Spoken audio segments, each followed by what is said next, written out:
Hello friends, welcome to our YouTube channel grade A uncut. हम government schemes में क्या देख रहे थे, हमने आरबीआई रिलेटेड स्कीम्स समाप्त कर दी है, जहाँ पे हमने 5 स्कीम्स पढ़ी है। Lead bank, LRS, PRDF, retail direct और integrated ombudsman schemes. These schemes are very important. अगर आप RBI grade B phase 2 as well as NABARD grade A phase 1 phase 2 के लिए अगर पढ़ रहे हो, या फिर एनी कॉम्पिटिटिव एग्जामिनेशंस जहाँ पे करंट अफेयर्स आते हैं, banking exam as well as civil service examinations, ये आपको काम आने वाली है। आरबीआई तो डायरेक्टली आपको पूछ सकता है, जैसे उसने 2023 में पूछा था 15 मार्क्स के लिए कि आरबीआई रिटेल डायरेक्ट स्कीम के बारे में बताओ, तो ऐसा आपको पूछ सकता है कि पेमेंट इंफ्रा डेवलपमेंट स्कीम के बारे में बताओ, आरबीआई इंटीग्रेटेड ओम्बुड्समैन स्कीम के बारे में बताओ। ठीक है, सो आपको कुछ आना चाहिए उस टाइम पे, मतलब राइटिंग मटेरियल आपके पास कुछ होना चाहिए। सो ये लेक्चर में आपको मिल जाएगा। उसके बाद हमने मिनिस्ट्री ऑफ फाइनेंस वाली स्कीम शुरू की थी, जहाँ पे हमने एनपीएस, यूपीएस, एनपीएस वात्सल्य योजना हो गई, पीएम वय वंदना योजना हो गई। उसके बाद हमने स्मॉल सेविंग स्कीम चालू किए थे, जहाँ पे इंपॉर्टेंट स्कीम्स महिला सम्मान सेविंग सर्टिफिकेट, किसान विकास पत्र, सुकन्या समृद्धि योजना, ये हमने समाप्त कर ली थी। उसके बाद हमने national mission on financial inclusion शुरू किया था, जिसके अंतर्गत प्रधानमंत्री जनधन योजना, इंश्योरेंस वाली जीवन ज्योति बीमा योजना, सुरक्षा बीमा योजना और उसके बाद पेंशन वाली अटल पेंशन योजना हमने पढ़ ली है। इसके साथ साथ हमने पीएम मुद्रा योजना भी पढ़ ली है। Now today we will learn stand up India scheme. ये बीमा सखी योजना को थोड़ा पोस्टपोन करते हैं, मतलब स्टैंड अप इंडिया के बाद इसको पढ़ेंगे।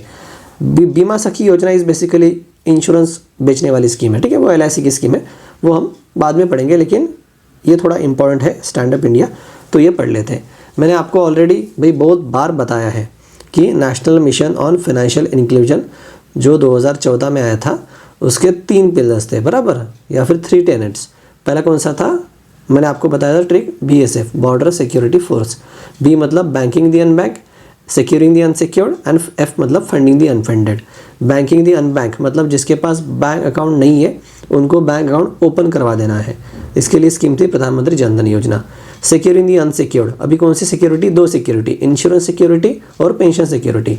तो इंश्योरेंस सिक्योरिटी के लिए हमारे पास जीवन ज्योति बीमा योजना थी, उसके बाद सुरक्षा बीमा योजना। जीवन ज्योति लाइफ कवर करती है और सुरक्षा बीमा योजना एक्सीडेंट कवर करती है। इसके बाद पेंशन सिक्योरिटी, ठीक है, फॉर अनऑर्गेनाइज्ड सेक्टर वर्कर्स, उनके लिए हमने देखा अटल पेंशन योजना। ये जो तीसरा पिलर था फंडिंग दी अनफंडेड, तो जिसके पास फंड नहीं है, जैसे कि माइक्रो स्मॉल बिजनेस होगी, माइक्रो एंटरप्राइजेस हो गए, जिसको छोटा मोटा बिजनेस रन करना है, उसके लिए फंड अवेल करवाने के लिए एक स्कीम है जिसका नाम है पीएम मुद्रा योजना। हमने मुद्रा में ये भी देखा था कि यहाँ पे 4 कैटेगरीज थी, शिशु, किशोर, तरुण और तरुण प्लस। यहाँ पे क्या मिलता है, लोन मिलता है। शिशु में कितना लोन मिलता है, अप टू 50,000 का। किशोर में कितना लोन मिलता था, 50,000 1 रुपीज़ से लेकर 5 लाख तक का लोन बराबर। तरुण में कितना लोन मिलता था, 5 लाख 1 रुपया से 10 लाख तक का लोन, इंक्लूडिंग 10 लाख। और ये तरुण प्लस थे, ये किसके लिए था, बेसिकली जिसने ऑलरेडी तरुण कैटेगरी में लोन अवेल कर लिया है और उसको अच्छे से रीपे भी करवा लिया है, मतलब उसका क्रेडिट ट्रैक रिकॉर्ड अच्छा है, तो उसी को ये विंडो ओपन हो जाएगी, जहाँ पे उसको 10 लाख 1 रुपया से लेकर 20 लाख तक का लोन मिलेगा। ठीक है, सो ये वाली कैटेगरीज हमने पढ़ी थी पीएम मुद्रा योजना में। ये लेक्चर्स ऑलरेडी अपलोडेड है, इसके एमसीक्यूज भी हमने देखे थे, प्लीज़ प्लेलिस्ट में जाके इसको विजिट करिएगा। अभी ये फंडिंग दे अनफंडेड के लिए ये वाली भी स्कीम एक्टिवेट है, जिसको बोलते हैं हम स्टैंड अप इंडिया स्कीम। ठीक है, तो यही स्कीम हम बेसिकली यहाँ पे पढ़ेंगे। So let's start. ये हमारा यूट्यूब चैनल है, इसके साथ साथ ये जो पीडीएफ है आपको टेलीग्राम चैनल पे मिल जाएंगी, जिसका नाम है grade A uncut. So let us start. Stand up India scheme for financing SC और एसटी एंड वीमेन एंटरप्रेन्योर। ठीक है, सो बेसिकली मैं एक रफ आइडिया आपको दे देता हूँ कि स्टैंड अप मतलब किसको स्टैंड अप करवाना है, किसको प्रमोट करवाना है, तो एंटरप्रेन्योर को। लेकिन एससी या एसटी कैटेगरी वाले मेल एंटरप्रेन्योर को, अगर ये कैटेगरी के बीच में नहीं है तो महिला एंटरप्रेन्योर को। ठीक है, इनको बेसिकली हमको प्रॉस्पर करना है, इनको फंड अवेल करके देना है। मुद्रा में देखा था कि यहाँ पे कोई रेस्ट्रिक्शन नहीं था, कोई भी जनरल कैटेगरी भी वाला आया तो उसको भी लोन मिलता था, लेकिन this is specifically for SC ST and women entrepreneur. मुद्रा में देखा था हमने कितना लोन मिलता है, अप टू 20 लाख तक का लोन मिलता है। स्टैंड अप इंडिया में आपको कितना लोन मिलेगा, तो 10 लाख से लेकर 1 करोड़ तक का लोन मिलेगा, ठीक है। और ये लोन किसके लिए मिलेगा? बिजनेस एस्टेब्लिश करने के लिए। अभी ऑलरेडी बना बनाया बिजनेस है, उसको एक्सपांड करने के लिए मिलता क्या यहाँ पे? नहीं, वो मुद्रा में मिलेगा आपको, ठीक है, जिसको हम बोलेंगे ब्राउनफील्ड प्रोजेक्ट को फंड करने के लिए लोन। लेकिन यहाँ पे प्योरली किसके लिए है? तो ग्रीनफील्ड प्रोजेक्ट को फंड करने के लिए। ग्रीनफील्ड और ब्राउनफील्ड में क्या फ़र्क है? जैसे कि देखिए कि आपके पास ऑलरेडी, जैसे मैंने पहले एग्जांपल दिया था कि मेरी अगर अगरबत्ती बनाने की फैक्ट्री है, उसको मैं एक्सपांड करना चाहता हूँ, मतलब दूसरा यूनिट डालना चाहता हूँ दूसरी जगह पे, लेकिन सेम लाइन ऑफ एक्टिविटी, अगरबत्ती ही बनानी है मुझे वहाँ पे भी, ठीक है, तो उसको बोलेंगे हम ब्राउनफील्ड यूनिट, क्योंकि ऑलरेडी एग्जिस्टिंग है। और ग्रीनफील्ड मतलब मेरा कुछ भी अभी बिजनेस नहीं है, मुझे नए से कुछ तो भी शुरू करना है। जैसे मुझे नई अगरबत्ती की फैक्ट्री डालनी है, मतलब पहले अगरबत्ती का मेरे पास कोई फैक्ट्री नहीं था, सो ये न्यू बिजनेस, इसको बोलेंगे हम ग्रीनफील्ड प्रोजेक्ट। तो ये स्कीम बेसिकली ग्रीनफील्ड प्रोजेक्ट को फंड करने के लिए लोन देती है। किसको देती है? SC ST एंटरप्रेन्योर को और एक महिलाओं को, पर बैंक ब्रांच, मतलब हर बैंक के ब्रांच को मैंडेट दिया है आपको एक फाइनेंशियल ईयर में ये वाली स्कीम को इम्प्लीमेंट करना ही होगा। मतलब या फिर SC या तो ST एंड एक विमेन, ठीक है, मतलब ऐसे 2 लोन सैंक्शन डिस्बर्स होने चाहिए अंडर स्टैंड अप इंडिया, ठीक है। ये था ओवरव्यू। अभी हम लाइन टू लाइन पढ़ते हैं। तो ये स्कीम कब लॉन्च करी गई थी? 5 अप्रैल 2016। इसके ऊपर क्वेश्चन आ सकता है, ये डेट्स आर वेरी इंपॉर्टेंट। मुझे बताइए प्रधानमंत्री जनधन योजना कब लॉन्च करी गई थी? तो उसको अनाउंस किया गया था 15 अगस्त 2014 को इंडिपेंडेंस डे के स्पीच में PM मोदी के द्वारा। लेकिन ऑफिशियली कब लॉन्च किया था? 28 अगस्त को 2014। उसके बाद मैंने बताया था आपको कि प्रधानमंत्री जीवन ज्योति बीमा योजना और सुरक्षा बीमा योजना, इसके साथ अटल पेंशन योजना, ये तीनों स्कीम कब लॉन्च करी गई थी? तो 9 मई 2015 को, ठीक है। और मुद्रा कब लॉन्च की थी? तो अप्रैल, कौन सा अप्रैल? 8 अप्रैल 2015 को। कैसे याद रखना था? मैंने बताया था मुद्रा 15, मुद्रा 15। अभी हम जो ये स्कीम पढ़ रहे हैं जिसका नाम है स्टैंड अप इंडिया स्कीम, ये कब लॉन्च करी गई है? तो 5 अप्रैल 2016 को। पहले ये स्कीम कब तक थी? तो 2019-20 तक वैलिड थी, लेकिन उसको एक्सटेंड करवाया गया coinciding with the 15th finance commission period, जो है 2020 से लेकर 25 तक। तो मार्च 2025 तक ये वैलिडिटी थी उसकी। अभी चल रहा है नवंबर 2025, तो अभी ये वैलिड है नहीं, ठीक है। सो ये वैलिडिटी थी उसकी टिल 2025। अगर गवर्नमेंट कुछ सर्कुलर या फिर नोटिफिकेशन निकालती है कि हम इसको एक्सटेंड कर रहे हैं, तो वो वाले हम चीज़ें बाद में देखेंगे, लेकिन एज ऑन डेट अभी ये टिल 2025 तक थी। इसका ओवरव्यू देख लेते हैं। कौन सी मिनिस्ट्री के अंतर्गत आता है? तो मिनिस्ट्री ऑफ फिनांस। क्या करती है? फिनांस करती है किसको? SC ST एंड और विमेन एंटरप्रेन्योर को। क्या मिलेगा उनको? बैंक लोन मिलेगा। किसके लिए? ग्रीनफील्ड प्रोजेक्ट को सेटअप करने के लिए। अभी ये प्रोजेक्ट किस कैटेगरी में होना चाहिए? मैन्युफैक्चरिंग में हो सकता है, सर्विस सेक्टर, जैसे किसी को जिम एस्टैब्लिश करना है, क्योंकि जिम बेसिकली सर्विस सेक्टर में आएगा ना। उसके बाद ट्रेडिंग सेक्टर, जिसी को फॉर एग्जाम्पल कोई बिजनेस करना है, कोई दुकान करना है, बराबर, ट्रेडिंग एक्टिविटी करनी है, जैसे कोई फॉर एग्जांपल डीमार्ट जैसी कुछ दुकान ओपन कर रहा है, तो वो भी ट्रेडिंग एक्टिविटी हो गई। या फिर एक्टिविटीज़ अलाइड टू एग्रीकल्चर, जैसे किसी को बी कीपिंग करना होगा, बराबर, तो ये वाली चीज़ें। सो ये सेक्टर्स में ग्रीनफील्ड कुछ नया, ठीक है, एस्टेब्लिश करने के लिए लोन अवेल करती है ये स्कीम। कौन सी मिनिस्ट्री? Ministry of finance. Basically ministry of finance वाली हम सारी स्कीम्स पढ़ रहे हैं। It is based on 3rd pillar of what? National mission on financial inclusion, जिसका नाम है फंडिंग द अनफंडेड। मैंने आपको बोला था 3 पिलर्स थे, BSF, banking the unbank, securing the unsecured और funding the unfunded.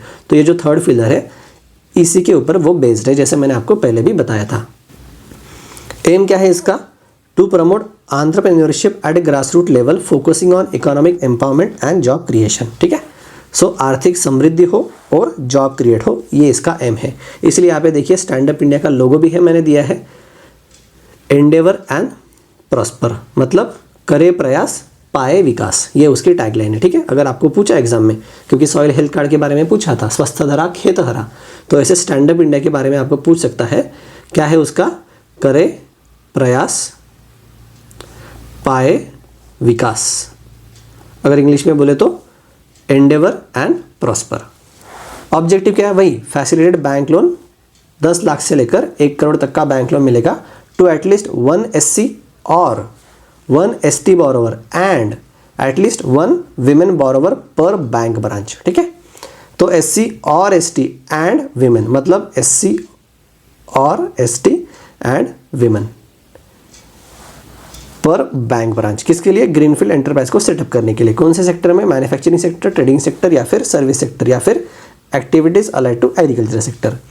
The scheme states that each bank branch needs to facilitate 2 entrepreneurial projects on an average.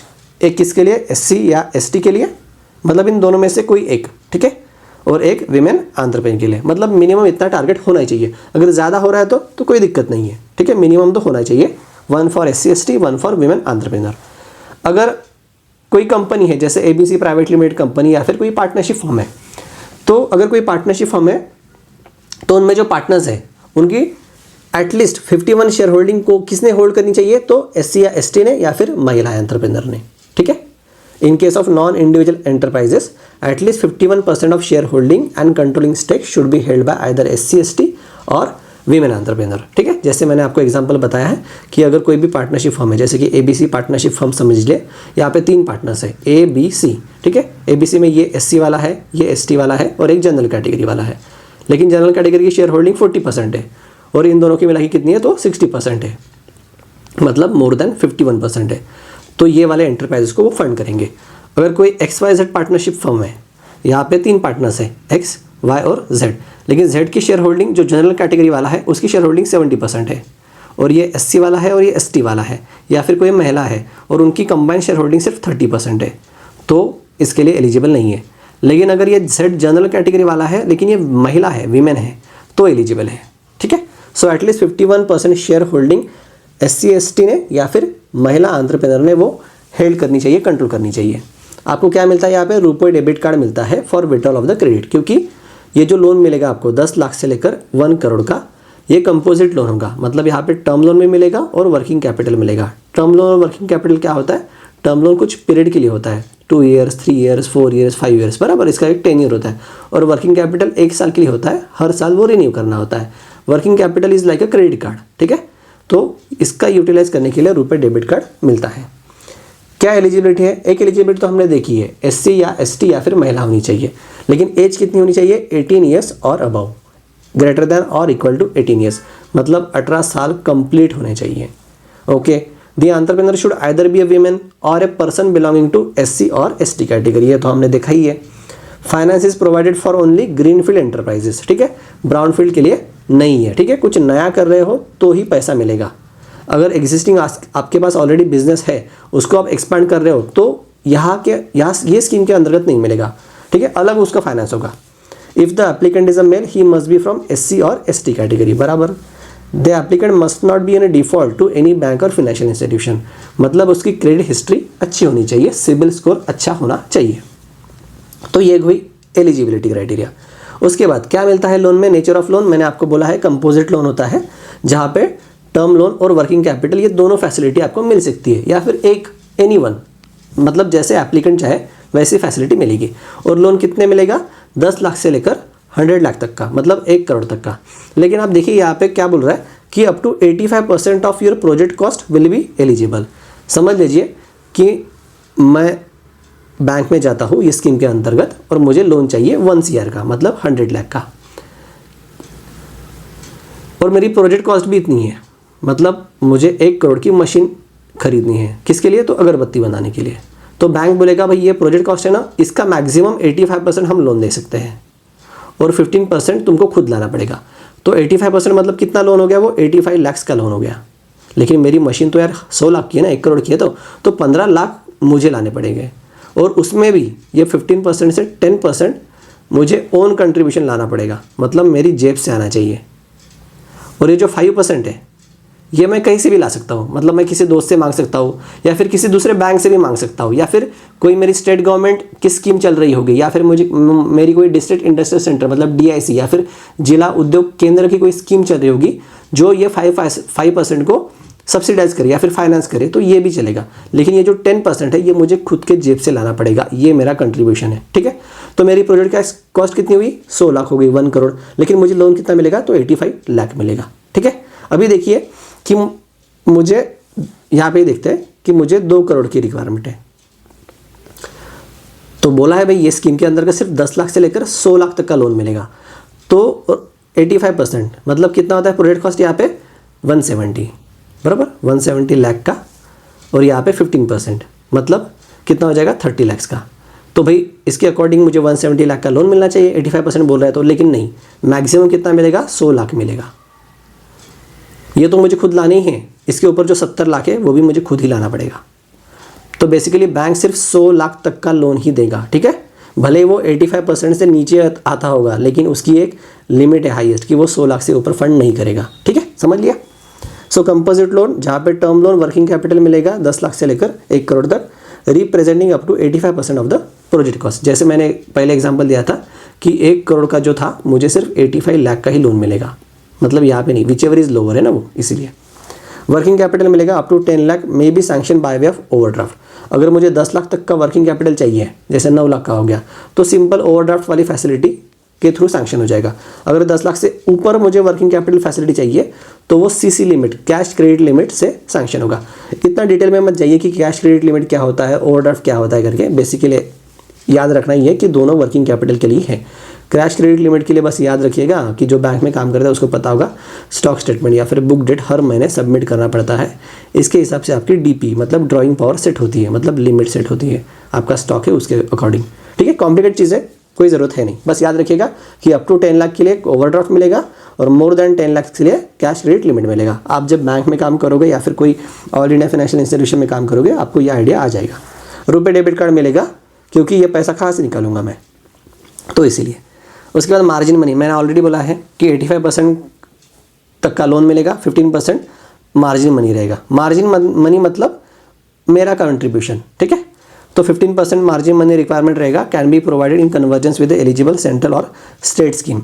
ये पहले कितना था 25% था, मतलब मैंने बोला था कि 100 लाख का अगर प्रोजेक्ट है तो मुझे 75% लोन मिला करता था पहले, और 25% ये मुझे लाना पड़ता था, और इसमें भी 10% मेरे जेब से आना चाहिए था, और 15% मैं दोस्त से मंगवा लूँ या फिर किसी कंपनी से बोरो कर लूँ, किसी अनसिक्योर्ड लोन ले लूँ या फिर किसी महिंद्रा फाइनेंस हो गया, ये चीज़ों से भी मैं ये अरेंज कर सकता हूँ। अगर मेरी सरकार स्टेट गवर्नमेंट अगर ये रेज करने के लिए राज़ी हो रही है, मतलब सब्सिडी के थ्रू या फिर कंट्रीब्यूशन के थ्रू, तो ये भी कर सकता है। जैसे यहाँ पे देखिए convergence with eligible central state scheme, क्योंकि कुछ स्टेट गवर्नमेंट की स्कीम्स होती है कि अगर आपसे प्रमोटर कंट्रीब्यूशन नहीं बनता है तो हम देंगे, क्योंकि स्टेट गवर्नमेंट का ऑब्जेक्टिव होता है कि बिजनेस को बढ़ावा देना ताकि एम्प्लॉयमेंट जनरेट हो।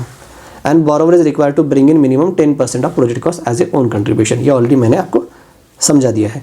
पहले कितना था 25% था मार्जिन मनी रिक्वायरमेंट, अभी कितना है 15% है, और ये 15% में से 10% तो मुझे ही लाना पड़ेगा मिनिमम। अभी ये जो लोन मिल रहा है 10 लाख से लेकर 1 CR का, ये फुकट नहीं मिलेगा भाई, इसके ऊपर बैंक क्या करेगी, इंटरेस्ट रेट चार्ज करेगी। तो यहाँ पे दिया है कि interest rate lowest applicable rate होना चाहिए and not to exceed base rate plus 3% plus 10 year premium, ठीक है। So MCLR plus 3% plus 10 year premium, इतना रेट ज़्यादा से ज़्यादा रहेगा। समझ लीजिए कि MCLR 8% है। MCLR मतलब marginal cost of fund based lending rate, ये 3% ऐड हो जाएगा, मतलब क्या होगा 11%, और 11% में एक 10 ईयर प्रीमियम भी जुड़ेगा। फॉर एग्जांपल जैसे 1.5 समझ लीजिए, तो 12.5% के ऊपर मुझे ये लोन मिल जाएगा, ठीक है। सो याद रखना, एग्जाम में पूछ सकता है कि MCLR plus 3 plus 10 year premium formula है इंटरेस्ट रेट का, इससे एक्सीड नहीं कर सकते। अगर लोन मिलेगा तो मुझे एक टर्म लोन मिलेगा ना वहाँ पे, जो बेसिकली रीपे करने के लिए मुझे टाइम मिलेगा, उसे बोलेंगे हम रीपेमेंट पीरियड, कि ये लोन मुझे कब तक चुकता करना है। सो मैक्सिमम रीपेमेंट पीरियड कितना है, तो 7 साल। उसमें भी 18 महीने का मोरेटोरियम पीरियड है। मोरेटोरियम पीरियड मतलब क्या होता है कि 18 महीने तक आपको प्रिंसिपल नहीं भरना है, आपको क्या भरना है, सिर्फ इंटरेस्ट भरना पड़ेगा। फिर बाकी के जो महीने रहेंगे 7 साल, देखिए 7 साल मतलब कितना होता है 12 मल्टीप्लाई बाय 7 मतलब 84 मंथ्स हो गए, बराबर है। अभी इसमें 76 प्लस 18 66, तो ये होगा 18। तो 18 ये महीने तक मुझे सिर्फ इंटरेस्ट भरना पड़ेगा और ये महीने तक मुझे प्रिंसिपल भरना पड़ेगा, ठीक है। सो समझ में आया। एग्जाम में याद रखना 7 साल का रीपेमेंट पीरियड है और मैक्सिमम मोरेटोरियम अवेल कर सकते हैं 18 महीने। लेकिन देखिए बैंक ये मैक्सिमम मोरेटोरियम इतना देती नहीं है, 6 महीने का, 9 महीने का, 12 महीने का, ऐसे मोरेटोरियम पीरियड चलते हैं। मतलब 12 महीने मोरेटोरियम चलेगा और बाकी के 6 साल आपका प्रिंसिपल आना चाहिए, रीपे होना चाहिए। सिक्योरिटी, सिक्योरिटी क्या रहेगी, प्राइमरी सिक्योरिटी तो रहेगी। प्राइमरी सिक्योरिटी मतलब क्या होती है, जो बैंक फंड कर रही है। जैसे कि आप देखते हो कि होम लोन में या फिर कार लोन में अगर आप रीपे नहीं कर पाए तो क्या करती है बैंक, कार उठा के लेके जा सकती है या फिर बैंक को ऑक्शन करेगी, क्योंकि वो उसकी प्राइमरी सिक्योरिटी है। बैंक बोले कि मैंने ही इसको फंड किया है, अगर बॉरोवर मुझे रीपे नहीं कर रहा है तो मैं ये घर या फिर मैं ये कार बेच दूंगा, तो इसको बोलेंगे प्राइमरी सिक्योरिटी। मतलब मेरे केस में मेरी अगरबत्ती बनाने की मशीन प्राइमरी सिक्योरिटी होगी। इसके साथ साथ लोन में भी सिक्योर्ड बाय कोलैटरल सिक्योरिटी, इसके साथ साथ वो कोलैटरल सिक्योरिटी भी ले सकती है। जैसे कि फॉर एग्जांपल बैंक बोलेगी यार मैं मशीन तो दे रहा हूँ लेकिन तू मुझे रीपे करेगा या नहीं करेगा किसकी गारंटी, तो फिर वो मेरा घर भी गिरवी बोल सकती है कि भाई गिरवी रखो करके, मॉर्गेज रखो या फिर कोई चीज़ मॉर्गेज रखो। जैसे कैश कोलैटरल, जैसे एफडी, फॉर एग्जांपल मैं 25 लाख की एफडी बना लूँ 100 लाख के लिए यहाँ पे, ठीक है, तो वो भी चीज़ें हैं। इसके साथ साथ गारंटी भी दी जाएगी कि अगर कंपनी ने रीपे नहीं किया तो भाई मैं खुद रीपे करूँगा, पर्सनल गारंटी। या फिर कौन गारंटी लेगा मेरे बिहाफ पे, CGF, credit guarantee fund for stand up India. कौन देता है ये, national credit guarantee trustee company, जो मुद्रा लोन को फंड करती थी, बराबर, उनको गारंटी दी थी वही। यहाँ पे सीजीटीएमएसी नहीं है, याद रखना, CGTMSE is not applicable for stand up India. Stand up India के लोन को या फिर उसके कोलैटरल को कौन गारंटी प्रोवाइड कर रहा है, तो वह national credit guarantee trustee company NCGTC. Under this scheme through NCGTC creation of corpus of 5000 crore for a credit guarantee. देखिए क्रेडिट गारंटी के लिए 5000 करोड़ का कॉर्पस भी उन्होंने फंड भी बनाया है। मतलब बैंकों को कोई चिंता करने की ज़रूरत है नहीं, अगर मुझे पैसा नहीं आएगा तो ये एनसीजीटीसी उसको पैसा वापस करेगी।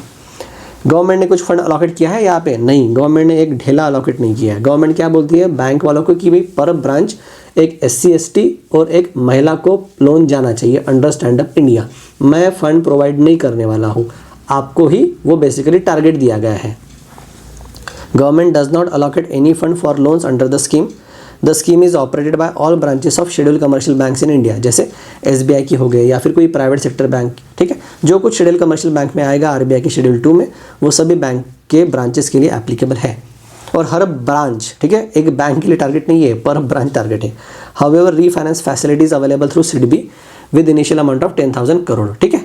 मतलब सिडबी को फंड दिया गया था 10,000 करोड़ का, और सिडबी क्या करेगी, रीफाइनेंस करेगी। मतलब सिडबी विल फंड SBI हो गया, कोई NBFC हो गई, इनको पैसा देगी और इनको बोलेगी कि आप नीचे SC ST या फिर महिला एंटरप्रेन्योर को ये पैसा घुमाइए, ठीक है। ये डायरेक्टली नहीं काम कर रही है, इसको बोल रही है कि आप इसको घुमाओ, इसको बोलेंगे रीफाइनेंस। तो किसके पास है, सिडबी के पास है। इसके साथ साथ सिडबी के जो ऑफिस है या फिर नाबार्ड के ऑफिस है, they are designated as SUCC, मतलब stand up connect centre, and will arrange for a required support. ये क्या है, स्टैंड अप कनेक्ट सेंटर, मतलब कनेक्ट सेंटर मतलब क्या होता है, स्टैंड अप इंडिया को कनेक्ट करवाना, किसको, बोरोवर को। किससे कनेक्ट करवाना है, तो बाकी बैंकों से या फिर बाकी ट्रेनिंग इंस्टीट्यूशन से। जैसे समझ लीजिए कि मैंने आपको बोला था कि मेरी अगरबत्ती की फैक्ट्री बनाने की भाई मेरी इच्छा है, लेकिन मुझे कुछ ट्रेनिंग है नहीं उसके बारे में, तो ये जो सिडबी के ऑफिस या फिर नाबार्ड के ऑफिस है ना, ये मुझे रिक्वायर्ड ट्रेनिंग प्रोवाइड करेंगे।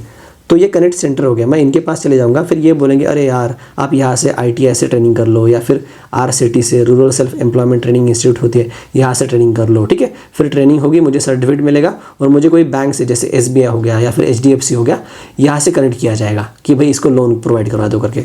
सो सिडबी और NABARD offices will act as a stand up connect centres. ये एग्जाम में आ सकता है कि स्टैंड अप कनेक्ट सेंटर कौन काम कर रहा है, सो सिडबी एंड नाबार्ड। ये नीचे थोड़ा पढ़ेंगे हम। बेनिफिट्स क्या मिलेंगे, तो मैंने ऑलरेडी बढ़िया रुपए डेबिट कार्ड मिलेगा। सिडबी ने एक वेब पोर्टल भी क्रिएट करा है जहाँ पे वो हैंड होल्डिंग सपोर्ट प्रोवाइड करते हैं। हैंड होल्डिंग सपोर्ट मतलब ट्रेनिंग वाली चीज़ है, जैसे कि through network of agencies training हो गया, स्किल डेवलपमेंट हो गया, मेंटर करना हो गया, बराबर, प्रोजेक्ट रिपोर्ट प्रिपरेशन बनाना हो गया। जैसे मैंने बोला कि मुझे अगरबत्ती की फैक्ट्री डालना है, लेकिन उसके लिए प्रोजेक्ट रिपोर्ट लगेगी, सो इसकी प्रिपरेशन कैसे करते हैं, एप्लीकेशन कैसे फाइल करते हैं, बराबर, ऐसी वाली चीज़ों का हैंड होल्डिंग सपोर्ट बोलेंगे। कौन प्रोवाइड करता है, बेसिकली सिडबी प्रोवाइड करती है। तो ये हमने पढ़ी है स्टैंड अप इंडिया स्कीम। अभी इसी स्कीम के कुछ फ्रीक्वेंटली आस्क्ड क्वेश्चंस हम देखेंगे, मैंने ये वेबसाइट से उठाए हैं, देखते हैं। तो लोन के लिए कैसे अप्लाई करना है, लोन कितने का मिलता है, 10 लाख से लेकर 1 करोड़ तक का, बराबर, 100 लाख तक का। तो scheme which covers all branches of schedule commercial bank will be access in a 3 potential way. आप डायरेक्टली बैंक ब्रांच जाओ कि मुझे लोन चाहिए, ये स्कीम के अंतर्गत मैं SC या फिर ST से हूँ, या फिर मैं महिला हूँ, या फिर आप stand up India portal SIDBI का standupmitra.in, यहाँ पे रजिस्टर करिए, लॉगिन करिए, या फिर लीड डिस्ट्रिक्ट मैनेजर, आपको पता है लीड बैंक वाली कंसेप्ट हमने पढ़ी थी आरबीआई वाली सीरीज़ में, ठीक है। तो उसका जो बैंक मैनेजर होता है इसके पास चले जाइए, आपको वो हेल्प करेगा। सो 3 तरीके से हम कर सकते हैं। उसके बाद कौन सा क्वेश्चन है, who are eligible landing institution for extending loans under the scheme. तो सभी के सभी ब्रांचेस शेड्यूल कमर्शियल बैंक के। हैंड होल्डिंग सपोर्ट क्या होता है, मैंने ऑलरेडी आपको बताया कि ट्रेनिंग चीज़ें देना, स्किल डेवलपमेंट वाली चीज़ें देना, ये वाली चीज़ें हैंड होल्डिंग सपोर्ट होती है। तो कैसे मिलेगा हैंड होल्डिंग सपोर्ट, मैंने आपको ऑलरेडी ऊपर बताया, सिड भी ये चीज़ें प्रोवाइड करवाती है। What are the activities for which stand up India loan is provided. तो ऑलरेडी हमने देखा था कि ग्रीनफील्ड एंटरप्राइज के लिए पैसा मिलता है, वो कौन सी कैटेगरी में होना चाहिए, तो manufacturing sector, trading sector, service sector as well as agriculture allied activity. Agriculture sector के लिए नहीं मिलेगा आपको, ठीक है, इसके लिए तो वो किसान क्रेडिट कार्ड होगा, एग्रीकल्चर लोन होगा उसके लिए, क्रॉप लोन, ठीक है। So this is different. Agriculture allied activities के लिए मिलेगा।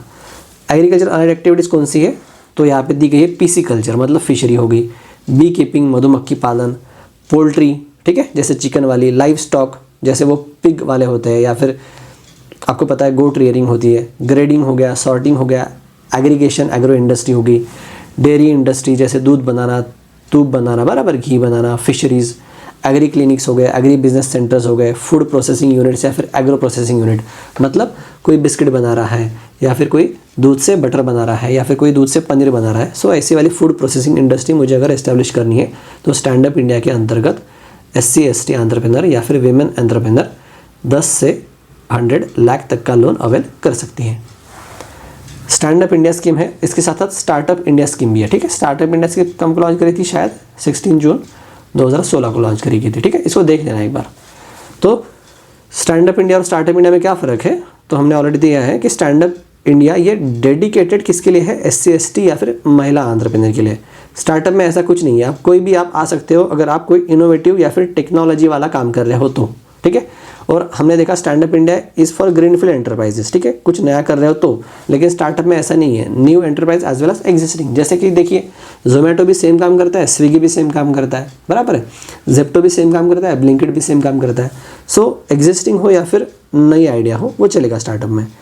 स्टैंड अप इंडिया स्कीम के अंतर्गत कैसे लोन अवेल करना है, यहाँ पे चीज़ें बताई है। जैसे कि एक पोर्टल होगा जहाँ पे बोरोवर जाएगा, वो रजिस्टर करेगा, कुछ क्वेश्चंस को आंसर करेगा, कुछ क्वेश्चंस को आंसर करने के बाद भाई पता चल जाएगा कि ये जो बोरोवर है ट्रेनी बोरोवर है या फिर रेडी बोरोवर है। ट्रेनी बोरोवर मतलब क्या होता है कि ये बोरोवर को भाई काम धंधा तो करना है, उसको लोन भी चाहिए, लेकिन उसकी ट्रेनिंग है नहीं, तो भाई इसको पहले ट्रेनिंग वाले लोगों से ज्वाइन कर दो।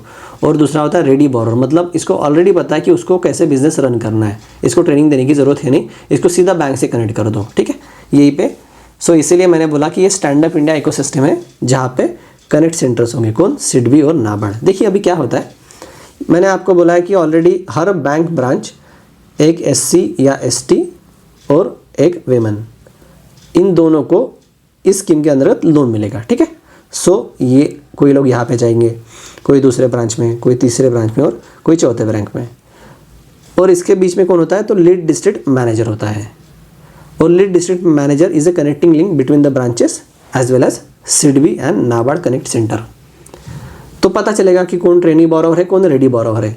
तो ये कनेक्ट सेंटर का काम पड़ेगा कि अरे यार इसको ट्रेनिंग की ज़रूरत है तो इसको भेज दो rural self employment training institute में, वोकेशनल ट्रेनिंग सेंटर्स में, MSME डेवलपमेंट इंस्टीट्यूशंस में। यहाँ पे देखिए Dalit Indian chamber of commerce and industry भी है, दलित मतलब SC लोगों के लिए खास करके, ठीक है। इसके बाद DIC के पास भेज दो, बराबर। सो ऐसी चीज़ें से कनेक्ट करवाता है कौन, तो सिडबी के ऑफिस और नाबार्ड के ऑफिस, इसलिए उनको बोला गया connect centre. So this is stand up India ecosystem. तो ये हमने पढ़ा है स्टैंड अप इंडिया के बारे में डिटेल में, ओके। तो नेक्स्ट लेक्चर में हम इसी स्कीम्स के कुछ MCQs पढ़ेंगे जो रिवीजन के लिए बहुत ज़्यादा हेल्प करेगा। रिवीजन में क्या देखना है बेसिकली मैं आपको बताता हूँ। स्टैंड अप इंडिया स्कीम कब लॉन्च करी गई थी, थोड़ा हल्का सा 1 मिनट का रिवीजन कर लेते हैं कि स्टैंड अप इंडिया 5 अप्रैल 2016 को लॉन्च करी गई है। स्टैंड अप इंडिया स्कीम किसके लिए है, SC या ST एंड 1 विमेन बोरोवर। क्या मिलता है, लोन, कितना, 10 लाख से लेकर 1 करोड़ तक का। लोन मिलेगा, फुकट मिलेगा क्या? नहीं, क्या होगा? इंटरेस्ट रेट मिलेगा। कितना इंटरेस्ट रेट मिलता है? हमने देखा था बेस रेट या फिर MCLR plus 3% plus 10 year premium. ठीक है, ये लोन जो होगा वो कितने दिन में मुझे रीपे करना है, मतलब रीपेमेंट पीरियड क्या होगा? तो maximum 7 years and that includes moratorium of 18 months. मैंने आपको बता दिया मीनिंग क्या होता है। किसके लिए होता है? ओनली फॉर ग्रीनफील्ड एंटरप्राइजेस, बराबर। ब्राउनफील्ड के लिए है क्या? नहीं, ब्राउनफील्ड के लिए नहीं है। कुछ नया करना है तो कौन से सेक्टर्स में? मैन्युफैक्चरिंग सेक्टर में, सर्विस सेक्टर में, ट्रेडिंग सेक्टर में, as well as agri allied activities में। ठीक है, सो यहाँ से लोन मिलेगा। लोन कहाँ से मिलेगा? एक तो आप ब्रांचेस में चले जाइए या फिर लीड डिस्ट्रिक्ट मैनेजर के पास चले जाइए या फिर स्टैंड अप मित्र पोर्टल जो है वहाँ पे आप रजिस्टर कर सकते हो। सिडबी और नाबार्ड एक कनेक्ट सेंटर का काम करती है जो बोरोवर को, ट्रेनी बोरोवर या फिर रेडी बोरोवर को डिफरेंट बैंक से या फिर डिफरेंट ट्रेनिंग इंस्टीट्यूट से कनेक्ट करेगी। ठीक है, सो मिलते हैं नेक्स्ट लेक्चर में MCQ के साथ ताकि अच्छे से रिवीजन हो। Okay, thank you for watching.